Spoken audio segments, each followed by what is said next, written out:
Hey everyone. All right, so we have a new mentor text, right? The one with the airplane we're setting aside. We've kind of worked our way through that one. This one is called Wind and Water, and they shape the land, right? So we're going to talk about those forces, those changes that happen in nature. So let's take a look. If you open up this mentor text, we're going to look at some of the pictures inside. You're going to see some beautiful parts of the world that have been shaped or formed by some of those forces. I see an iceberg. I see some sandstone that's kind of been carved or changed by the wind or the water. And then I see some waterfalls, right? How do we react to changes in nature? So when nature changes, what do we do? Interesting. There are a couple other questions on the side. What causes the most earth change in our area? So do we have lots of icebergs? Do we have some of these waterfalls? What do you see here around your community? And what's the best way for your community to prepare for dangerous weather? And that's kind of a secondary theme in this whole mentor text is weather. So that's one of the reasons we've been reading tornado, right? They kind of go hand in hand. So we're going to be thinking about this essential question as we move through our stories this week. How do people react when nature or weather happens? What do we do? So this is our first story. Water Shapers, right? Or no, I'm sorry. Water Shapes Earth by Eve Kearns. And there are some beautiful pictures, but you're going to have to tell me about these pictures, right? We're going to be making some predictions about what Eve is going to be talking about in her text. What do you think?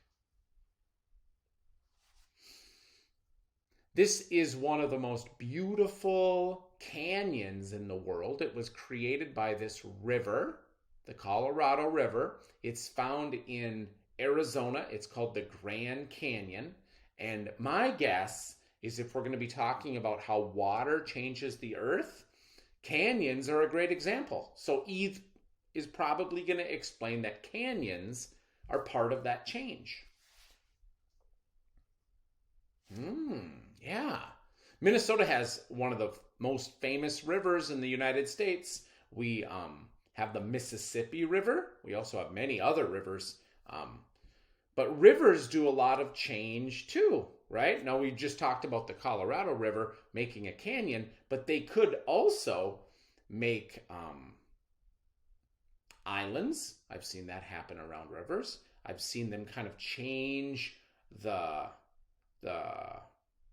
sides, the banks of the river change because of the river. I've seen rivers flood and make big change in a community.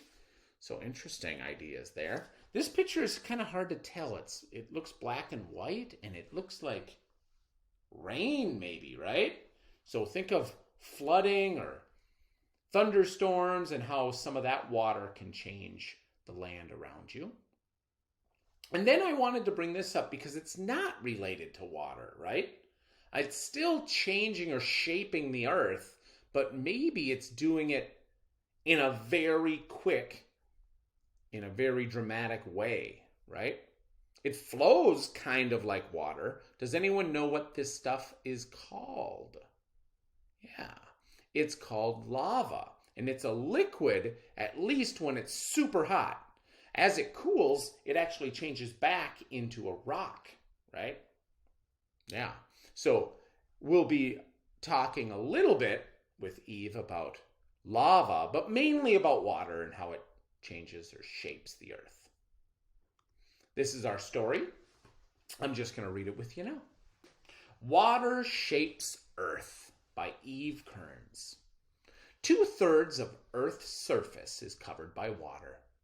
The water is in rivers, lakes, and oceans. And over time, moving water wears down rocks. This is called weathering. When water picks up and moves soil or sand, rocks, or other things on the Earth's surface, it's called erosion. Usually, rivers flow smoothly, and ocean water moves gently with the tides. The weathering and erosion is caused by this water movement is slow. Ocean water slowly wears away the shoreline. Water carves the banks of a river. The Grand Canyon in Arizona was slowly formed by the flowing water of the Colorado River. It took millions of years.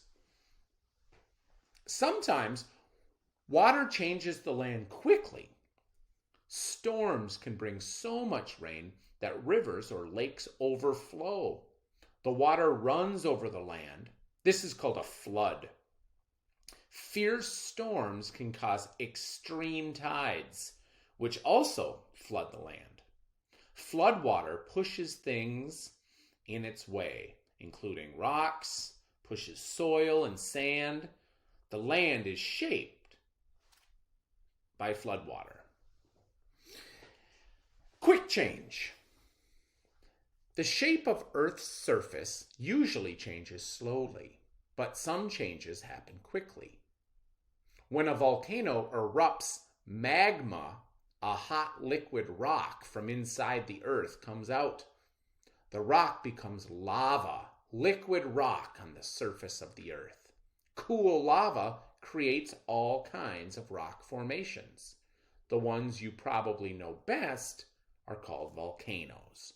And then it says volcanoes can reach temperatures of 650 degrees Celsius to 1,200 degrees Celsius.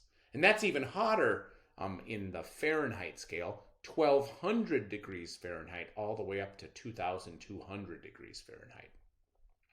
Here it talks about the Grand Canyon being created by the Colorado River, and that flowing water and falling rain can shape the land. Thanks for reading with me, guys. Bye.